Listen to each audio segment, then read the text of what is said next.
In order of the questions. And we will start with, sorry, I'm juggling paper here. We're going to start with MacArthur Wright. And your question is, what are your plans to increase the connection between the base and the city?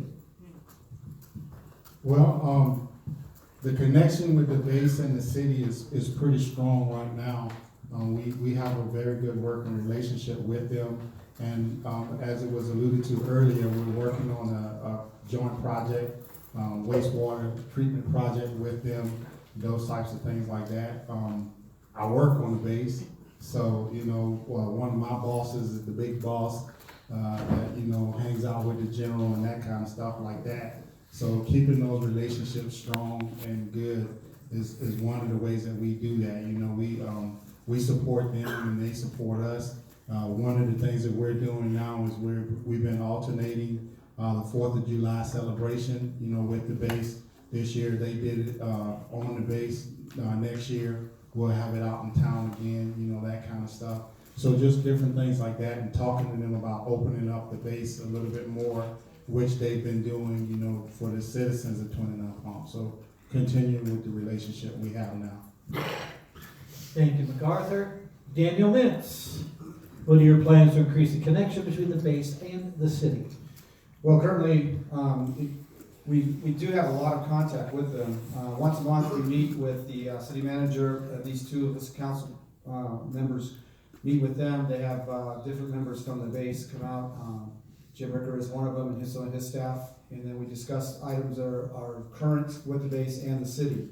We also we get invited to social functions every once in a while, to the general's house. We mingle with their staff. And personally, I go to their ceremonies when they have the ceremonies on base, which are very, very well done. And I also represent the city a lot of times at the Marine Corps Ball, just to let them know that this council does care about our relationship with the base, because that is very, they want to know if we're going to represent ourselves to them. And I want to continue that through our lobbyists. We've also continued to keep the BAH monies up front with, so that our renters keep their money stable. So we have been working with our representative Paul Cook with that. Thank you, Daniel. Denise Cullen, what are your plans to increase the connection between the base and the city? Of course, keep all the relationships we have going right now, continue with those. And continue with working at the chamber to the ex officio meetings where we share what's going on in the city and on the base. Continue with our new family sessions that they have on base, where they pass out information what's going on in the city. But what I really like to see is some of our spouses and military people come out in town and open up businesses. It's a great place to begin a business and help them learn and contribute to our bottom line and to everyone. Share the things that they do and just make it easy. Be a business incubator for them. Okay. Carolyn Ogilvy, what are your plans to increase the connection between the base and the city? I think that we should not discount word of mouth. We're retired military. I work at the Marine Corps base. I work at the Naval Hospital. And if you have positive things to say about the city in which you live, if you can point out points of interest, if you could say to someone to help change their mind about, most of your young Marines and sailors think, oh my God, I've been sent to 29 Palms. But if you tell them, have you looked at the night sky? I mean, we have to sell our city continuously to the base. They, be open to our homes during the holiday season for Marines and sailors who have no place to go or are just stuck in their barracks room. So we have to think sometimes small like that, just the little things will help and go a long way. Okay. John Cole, what are your plans to increase the connection between the base and the city? You've heard some of the things that we're currently doing, and one of the things that can never let down and can only increase in effort is the communication. Sending information out there about what's going on. You may have noticed over the course of the last year or so, you look on the weekend, you see a lot more young people. You'll see 2 or 3 Marines walking down. Maybe they're heading to a bus stop, maybe they're gonna walk all the way back to the base. Groups of them, and I've noticed that. And part of that has been increased encouragement from base personnel. Hey, there's stuff going on out there in the city. We're trying to get information to them about the activities that are happening and pique their interest. Come on out and see. A few years ago, I really hit home. There was a group of us that did a Thanksgiving dinner for about 100 young Marines. And they would come out and say, I didn't know all this was out here. And so there's been a growing interest in the park, in some of the particular events that are happening, particularly in September and October. There's a lot happening, and I think it interests the young people. So that's what we're trying to do. Yeah, it was all last weekend. Cora Heiser, what are your plans to increase the connections between the base and the city? Well, I think you've heard pretty much what we are doing. One thing that I do is I go onto social media. There's a it's an open group. Well, I guess it's a closed group, but anybody can get on it. How to make the stumps better. And so you get to hear a lot of ideas and questions from the military families on base. And you will see people from town, respond to that. Hey, where's a good place, to go eat? What's going on this weekend for the kids? So we have that going for us, but I also go on sites where, people kind of put down Twentynine Palms a little bit from military family to military family. So I try to go onto those and, put up some positive things on there. So it is a matter of communication and offering a lot of the things that we are already doing. But I think to continue with a positive attitude about Twentynine Palms for the base. It became my hometown for a reason. My husband and I wanted to leave and our kids wouldn't let us. So we stayed, they're gone now, but, so it can definitely be the hometown. It can be your hometown. So I tell people, young Marines, especially wives, when they come in, I tell them, come back to the visitors chamber. Come back and see us. If you're feeling down, or you feel like there's nothing to do, or you need someone to turn to, come back and see us. If you want a job, go to Romney School District and tell them Cora Heiser sent you. But hang on to your mic, because you're first on the next question. Okay? Thanks, Cora. Forcing the city to convert to district elections has taken away the right of every citizen to freely vote for all city council seats. What leadership role can the city take to overturn this injustice and restore the general election process? Cora Heiser. Well, if you remember, it's we the people, and we the people have the power. So if we the people don't like it, we the people change it. But if they'd be willing to listen to some positives about it, you might not want to change it. And my first slogan came out, 5 districts, 1 city.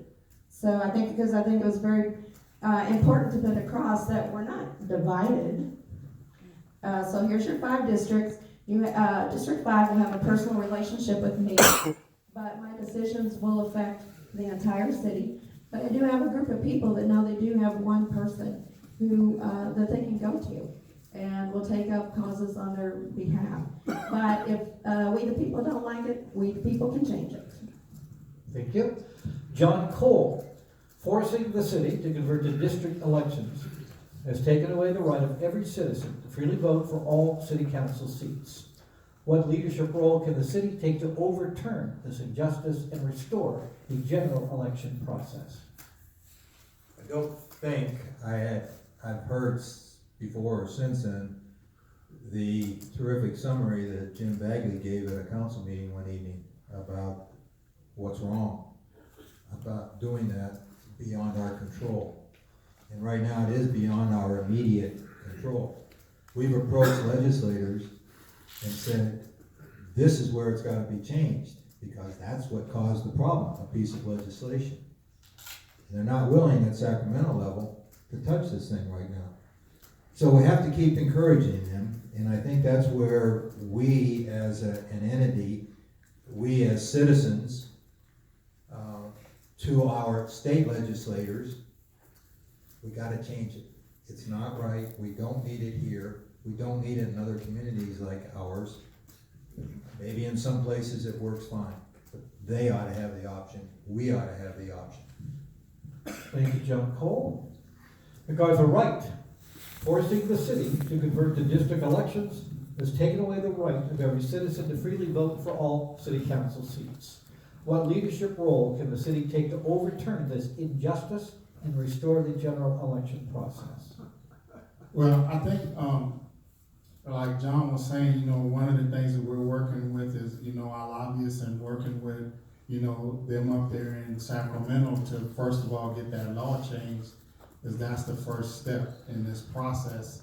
Because the reason we went to districts in the first place is to, so that the city wouldn't be under liability and get sued and that kind of things like that. And to be perfectly honest with you, that was one of the hardest things that I've had to do since I've been on the council. But understanding that it was best for the city at that moment, at that time. But yes, looking to see if there's a possibility or a way to where we can change it. And I think the first step is in getting that law changed first. And once we get that law changed, the Voters' Right Act changed, then we can look at, giving cities like us an option of whether or not we want to do it instead of being forced to do it. Thank you. Daniel Mintz, forcing the city to convert to district elections has taken away the right of every citizen to freely vote for all city council seats. What leadership role can the city take to overturn this injustice and restore the general election process? Well, forcing us to do it is the exact answer. It was a state law. Several large cities, the first one, which was Palmdale, lost. They tried to challenge it. They lost $6 million in fines and fees, and it just continued from there. I believe that by the time it got to us, the lawyer was up to over $16 million that he had won off suing cities. They sent us a letter. We had to pay him $30,000 just for one lousy letter. So it is up to the state legislators to first change the law. And if, obviously we've made our opinion to them known. We have made our legislator know, and he basically told us right now in Sacramento, there's no one that is talking about changing this law, so we had to do the best we could. Obviously, when we paid the consulting agency that started this, the money, he came back and said, well, your city is totally diversified. We knew that. We knew that. So there's really nothing we can do at the moment except for encourage state legislators to change the law, because in my opinion, it should be a statewide election, or a citywide election, excuse me. Thank you, Daniel. Carmelette Ogilvy, forcing the city to convert to district elections has taken away the right of every citizen to freely vote for all city council seats. What leadership role can the city take to overturn this injustice and restore the general election process? Thank you. Well, we are a democracy, so we just can't overthrow things. So the law is what the law is right now. And I'm not really sold on that it's such a negative thing, because what it does force us to do, having the 5 districts, you have to get to know your neighbors. You have to get to know your neighbors. So is that really a bad thing to get to know your neighbors? Not necessarily. It gives you a closer pulse check on what's going on truly within your city. So, and if it changes, that's fine too, but it's not really such a negative thing to get to know what your neighbors are actually thinking. Thank you. And Denise Cullen, forcing the city to convert to district elections has taken away the right of every citizen to freely vote for all city council seats. What leadership role can the city take to overturn this injustice and restore the general election process? Thank you. It seems that we've already done what we can do to change the process, but I think that having the 5 districts isn't a bad thing. I agree with Carmelette that you have to be forced to get out to know the people, and I don't think that's a bad thing. The other thing is, I think it helps the people to know you, because they know who they can go to directly. Even though you're representing one district, you're still taking care of the whole city. Decisions that you make affect the whole city. So I think it's a win-win. You have a district that people know who to come to if they're having issues. You have a council member who know who to go to help them with those issues. And I think it's win-win for both. All right, thank you. Little veering off for just a moment. We did make an offer for candidates for other basin-wide offices to come in and get introduced, so let's stop and do that now. Anybody here from Copper Run College College District? No, okay, that made that easy. Nobody's here for the Yucca Valley Airport District? Morongo Unified School District, any candidates here? I know the president of the board is here, Carolyn. Okay, thank you. High Desert Healthcare District? No candidates, okay. Joshua Basin Water District, we got 2 here. Welcome to our neighbors from the west.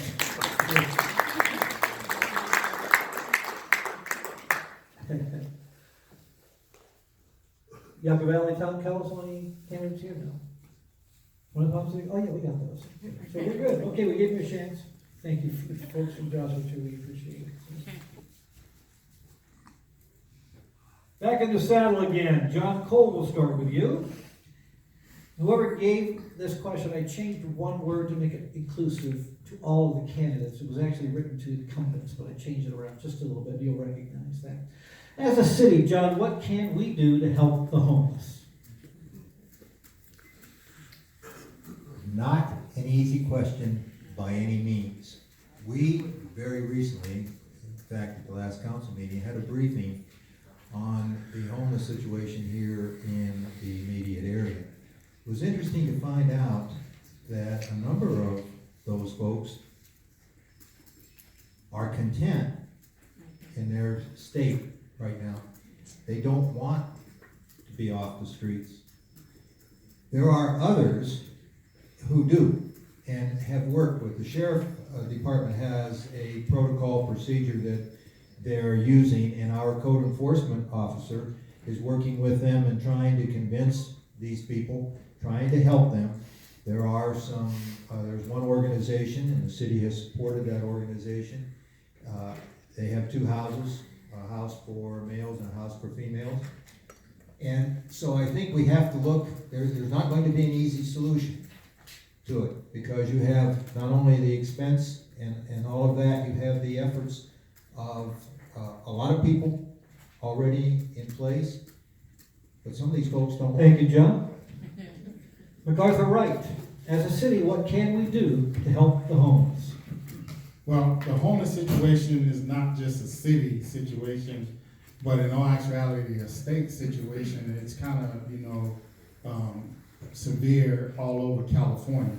But here in 29 Palms, a lot of the things that we're doing, we have actually a lot of different little organizations that help them. We have Arch, which John was talking about, that has 2 houses.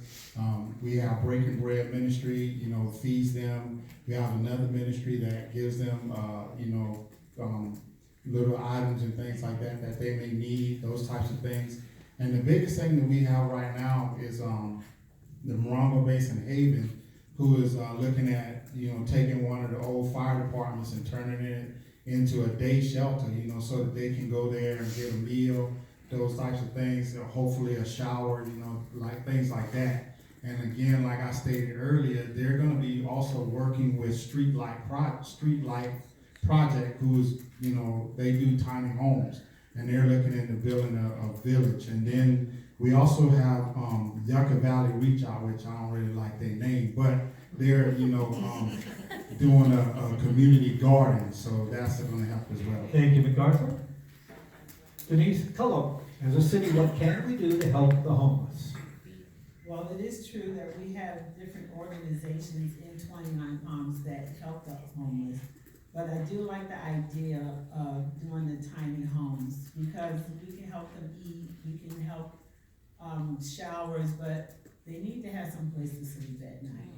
And it's not gonna go away, and I think it's something that we really need to put a lot of effort to. Although we may have some that wanna be there, a lot of them are families, mothers and children that are living out there. And they get help from the system, but if they don't use it in a certain time, then they lose it for a year. So now they're having more issues, so they had it, they can't find any place.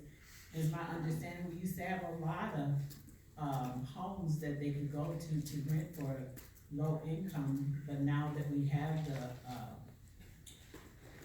vacation homes, the homes aren't available anymore. So it is something that we really need to look into and partner maybe with other cities, larger cities too.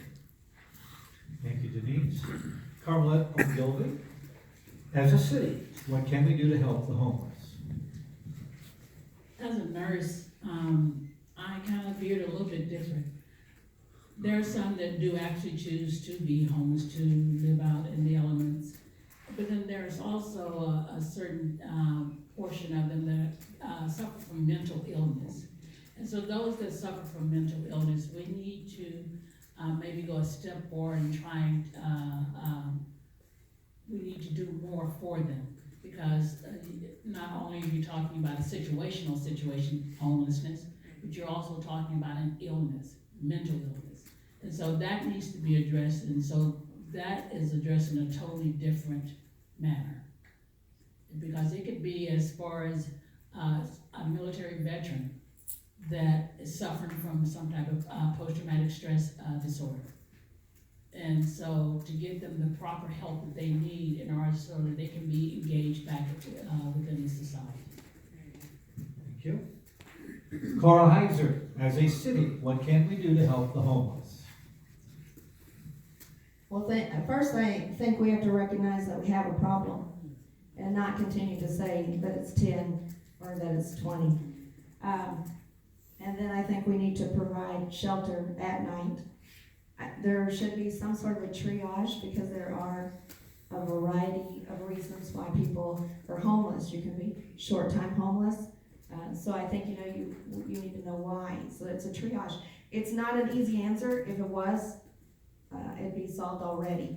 But I think we do need to start taking those steps forward and stop saying we don't have it and stop saying not in my backyard.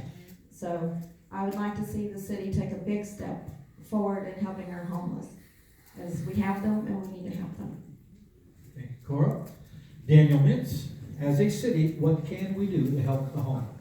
Well, thank you, Gary. It is a real concern to me, and I do care about it. We are partnering with the Morongo Basin Haven. We send representation down there, and the county has come up with the old fire department in Joshua Tree as a day. And we're going to be, talking to them about that. The county has opened up a mental health facility in Joshua Tree for, I think it's 20 beds that they've also opened. When our code enforcement, when he does make contact with those folks, he does give them information and who to reach out to. He just doesn't go there and hassle them. Sometimes he has to move them, but he does give them that information. The San Bernardino Sheriff Department, they have a whole program. It's a homeless outreach, active enforcement, because they don't want to just keep arresting those folks and putting them in jail. They want to help them. So they also give them information, and they actively do that, and that team does come up here when we can get them. So there are some solutions. Obviously, it's going to cost money, but it is here. Every city in the state of California now have to deal with it. So it is something we will deal with. Thank you.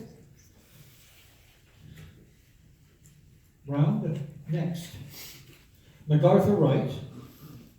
The broadcast of city council meetings engaged more people in the local government process. Would you support returning to broadcast on cable television public access channel? Well, I've been told that I look pretty good behind the camera. So, yeah, I would support, us being back on it, because it is a way for people to get the message and for us to get the word out to them. So, of course, I would. I think that the only reason we're not on there is because of actually having someone that could man it and, do it, because they left it up to us to do it ourselves. But yes, I would definitely support being back on. Denise Cullum. The broadcast of city council meetings engage more people in the local government process. Would you support returning to broadcast on cable television public access channel? I would support that. I would like to add to that during the public comments, wait for people to comment and interact with the council during that time. Thank you. And we'll go to John Cole. Let's see, question, John. The broadcast of city council meetings engage more people in the local government process. Would you support returning to broadcast on cable television public access channel? I would very much like to do that. I don't know whether we can interact or not, but there may be a possibility of that. One of the things that had come up when it went by the wayside was the cost of it. So hopefully that can be mitigated to make it an affordable thing for us to do. But it's certainly, for a lot of folks, that can't get out to a council meeting. And this is an opportunity for them to see what's going on in their city. Thank you, John. Cora Heiser. The broadcast of city council meetings engaged more people in the local government process. Would you support returning to broadcast on cable television public access channel? Yes, I would. I would support anything that encourages engagement of our people. I've never been told I looked really good, but I never watched myself either, because I knew if I did, I would not get back up again. So, yes, I support it, but don't expect me to watch it. All right. Daniel Mintz. The broadcast of city council meetings engage more people in the local government process. Would you support returning to broadcast on cable television public access channel? Well, I would support it as long as it's feasible. We went to the live stream on the internet, and anybody can go to the website and watch numerous meetings, all the back meetings live or recorded, but you can watch it live now. And I was trying to remember all the particulars, but I'm pretty sure we had to produce the whole show, had to do the whole production is what I understand, if I remember right. So it was, at the time, it was some logistics, and it was a really high cost, but I would support if it was feasible, yes. Carmelette Ogilvy. The broadcast of city council meetings engage more people in the local government process. Would you support returning to broadcast on cable television public access channel? Thank you. I remember when my family and I first moved to the high desert back in 1993, and I used to be actually one of those people who did watch the council on television. So I would definitely support it. As Cora stated, I probably will not look as good as MacArthur Wright on television. And I may not watch myself on television either. But I do support it, because everyone does not have access to internet, but a public access channel, they do have access to. Okay, thank you. All right, we're going to start with you, Carmelette Ogilvy, so hang on to your microphone. Aside from regular city affairs, what can and will you work for in your district?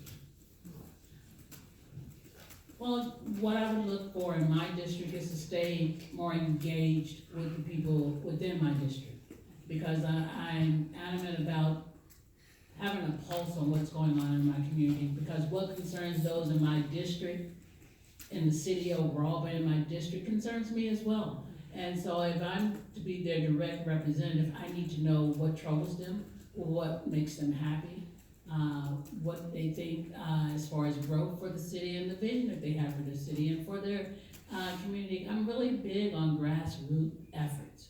So I would have a good pulse on what's going on in my district. Thank you. Daniel Mintz. Aside from regular city affairs, what can and will you work for in your district? Well, our districts are a little bit spread out as far as logistics, so it would be good I have been riding through the neighborhoods that I represent, I will represent soon. But I will keep up I have a Facebook, but I will keep up with trying to get information out to the folks with that. And if there's, getting out on the street is very difficult, but I don't mind doing it, because I do walk, I do ride my bike, so I won't have a problem with if I need to get into the district and ask specific questions, or if somebody's having issues, they can always contact me at any time. So I would continue to do that. And obviously, my first thought would be obviously what's best for the whole city, though. You have to be able to count to 3 to get anything done in the city. And you have to be able to work with the folks that are up there on the council, but it has to be good for the city, and that's what's good for the city. It will be good for everybody. All right, thank you. Cora Heiser. Aside from regular city affairs, what can and will you work for in your district? Well, I don't know if you guys noticed that my district is pink and really big. So I'm gonna need a four-wheeler to get out to most people. That'll make it fun. But actually, I think that one of the things that I would like to do is work on putting all these great services that you've heard everybody talk about, Arch, Hope, Haven, and under one umbrella, so that we work together. And I think by working together, that's how we'll solve most of the problems facing our community. I would also like to make it easier to dispose of trash. I really get tired of driving by mattresses and burnt out trailers and tires everywhere, so I think that I'd like to, and we do a good job with community cleanup and having the people who come and do it for a fundraiser, but I would like to look at ways to increase the disposing of the trash. I think most importantly though is getting all of our services in one place so that people can access them easier. MacArthur Wright, aside from regular city fairs, what can and will you work for in your district? Well, like I stated earlier, I think it's important to me and for everybody to understand that I feel like I represent 29 Palm as a whole. And I get that we have districts, and you know, I'm colorblind, so they told me that District 5 was orange. But anyway, going back. But representing everyone, you know, there are issues that we need to work on in this city as a whole. And so not just the people that are in District 5. To me, you know, District 5 is for election purposes, but when on the council, I represent all of 29 Palms. And that's what I'm gonna do, because if I fix the area or fix a situation in District 5, it's gonna be for the city, you know, because of what the city needs. So like, for example, we've been stated already, the homeless situation that we have, and then our veterans and getting resources for our veterans here in this area. Those are the things that we need to be looking at, you know, so I'm looking at it as a whole. Thank you. Denise Cullum, aside from regular city affairs, what can and will you work for in your district? Well, I look at it as a micro and a macro situation. Sure, decisions are made in the council for the city as a whole, but sometimes on the micro, when you get to just the district, you find out some things that are common with everybody, all of the districts. And when people share, they used to say that if one person says something about it, there's probably about 10 more out there thinking the same thing, but just haven't said anything about it. So I think the beauty of talking to the district, the constituents in your district, will help broaden your horizon, help you think outside the box, and spending time with them will help you do better as a city council member for the whole city. Thank you. And John Cole, aside from regular city affairs, what can and will you work for in your district? I gotta find a better way to increase my accessibility by the people in my district. My activities right now bump into several of the districts and so forth. Of course, our districts cover a lot of different parts of our community and so forth. So I think we get a good representation, but I gotta find a better way for people to access me about their concerns. It's been said several times this evening that the benefit of the district with people feel that they have a smaller entity, if you will, and their voice can be heard better. So given that, we gotta find a better way to do it. Thank you. All right. Daniel Mintz, we'll start with you on this round. What is your position on permitting legal, regulated marijuana growth in the industrial area? Well, that's a tough question, Gary, because there's no easy answer to it. When this first got brought up to the city council, there was very few laws. Everything was pretty chaotic in Sacramento. So I do have some concerns.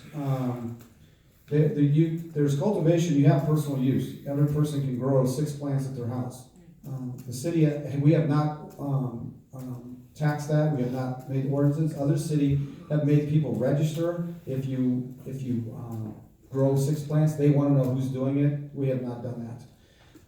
I just wanna know more information about the growth of it because of our groundwater. I've heard reports from Colorado, groundwater being contaminated. I wanna know more about that, if it's really gonna be serious. When it first came to us, like I said, it was so chaotic that there was nothing there that was even gonna make it feasible. So if it comes up again, I will discuss it, I will look into it, but like I said, I have a lot of concerns about how it will the taxes that we collect, will it cover our enforcement of the rules? Thank you. Thank you. Carmelette Ogilvy, what is your position on permitting legal, regulated marijuana growth in the industrial area? And I believe that's referring to commercial marijuana growth. Danny, if that's unfair to you, I'll let you come back to commercial if you want. But I think the meaning of the question is commercial growth. Okay. You want to, I'm sorry, Daniel, do you want to add to that? I guess the other thing I would add to it is, no, I think I answered as far as Okay. the groundwater Just want to situation. make sure I'm being fair to everybody, okay. I'm gonna add the word commercial in there, because I think that's the meaning of this question. It could be misconstrued. So, what is your position on permitting legal, commercial, regulated marijuana growth in the industrial area? In my opinion, that's something that should not be taken lightly. That's something that really needs to be researched. And you have many cities that you can look to see how they're handling situations such as this. Because with legalized marijuana, their businesses, there comes a matter of security, there comes a matter of a high volume of cash. There's so many things that factor into this, and we don't want to find ourselves in a situation in which we were not ready to handle as far as law enforcement and things of that nature. And by the same token, I'm a nurse, I'm a healthcare profession. I do believe in medicinal marijuana, but on an industrial scale, I would need a lot more research for that. Thank you.